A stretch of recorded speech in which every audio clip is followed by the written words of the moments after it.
أَإِنَّكُمْ لَتَأْتُونَ الرِّجَالَ وَتَقْطَعُونَ السَّبِيلَ وَتَأْتُونَ فِي نَادِيكُمُ الْمُنكَرَ فَمَا كَانَ جَوَابَ قَوْمِهِ إِلَّا أَن قَالُوا ائْتِنَا بِعَذَابِ اللَّهِ إِن كُنتَ مِنَ الصَّادِقِينَ۔ کیا تم لذت کے ارادے سے لونڈوں کی طرف مائل ہوتے اور مسافروں کی رہزنی کرتے ہو اور اپنی مجلسوں میں ناپسندیدہ کام کرتے ہو؟ تو ان کی قوم کے لوگ جواب میں بولے تو یہ بولے کہ اگر تم سچے ہو تو ہم پر عذاب لے آؤ۔ قال رب انصرنی علی القوم المفسدین۔ لوط نے کہا کہ اے میرے پروردگار، ان مفسد لوگوں کے مقابلے میں مجھے نصرت عنایت فرما۔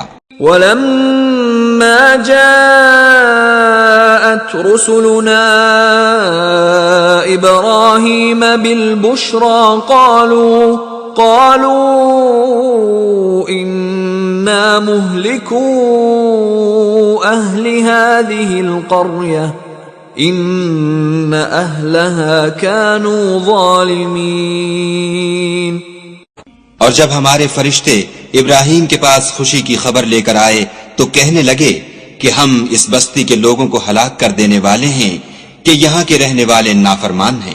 قال ان فيها لوطا قالوا نحن اعلم بمن فيها لننجينه واهله إلا امرأته كانت من الغابرين۔ ابراہیم نے کہا کہ اس میں تو لوط بھی ہیں۔ وہ کہنے لگے کہ جو لوگ یہاں رہتے ہیں ہمیں سب معلوم ہیں، ہم ان کو اور ان کے گھر والوں کو بچا لیں گے بجز ان کی بیوی کے کہ وہ پیچھے رہنے والوں میں ہوگی۔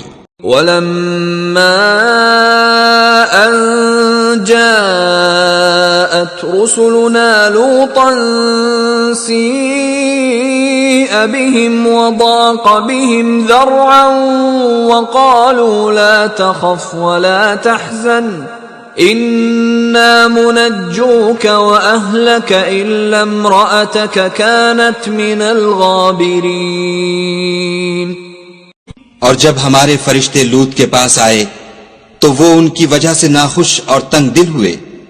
فرشتوں نے کہا کچھ خوف نہ کیجیے اور نہ رنج کیجیے، ہم آپ کو اور آپ کے گھر والوں کو بچا لیں گے مگر آپ کی بیوی کے پیچھے رہنے والوں میں ہوگی۔ اِنَّا مُنزِلُونَ عَلَىٰ أَهْلِ هَذِهِ الْقَرْيَةِ رِجْزًا مِّنَ السَّمَاءِ بِمَا كَانُوا يَفْسُقُونَ۔ ہم اس بستی کے رہنے والوں پر اس سبب سے کہ یہ بدکرداری کرتے رہے ہیں آسمان سے عذاب نازل کرنے والے ہیں۔ وَلَقَدْ تَرَكْنَا مِنْهَا آيَةً بَيِّنَةً لِقَوْمٍ يَعْقِلُونَ۔ اور ہم نے سمجھنے والے لوگوں کے لیے اس بستی سے ایک کھلی نشانی چھوڑ دی۔ وَإِلَى مَدْيَنَ أَخَاهُمْ شُعَيْبًا فَقَالَ يَا قَوْمِ اعْبُدُوا اللَّهَ وَارْجُوا الْيَوْمَ الْآخِرَ وَلَا تَعْثَوْا فِي الْأَرْضِ مُفْسِدِينَ۔ اور مدین کی طرف ان کے بھائی شعیب کو بھیجا تو انہوں نے کہا اے قوم خدا کی عبادت کرو اور پچھلے دن کے آنے کی امید رکھو اور ملک میں فساد نہ مچاؤ۔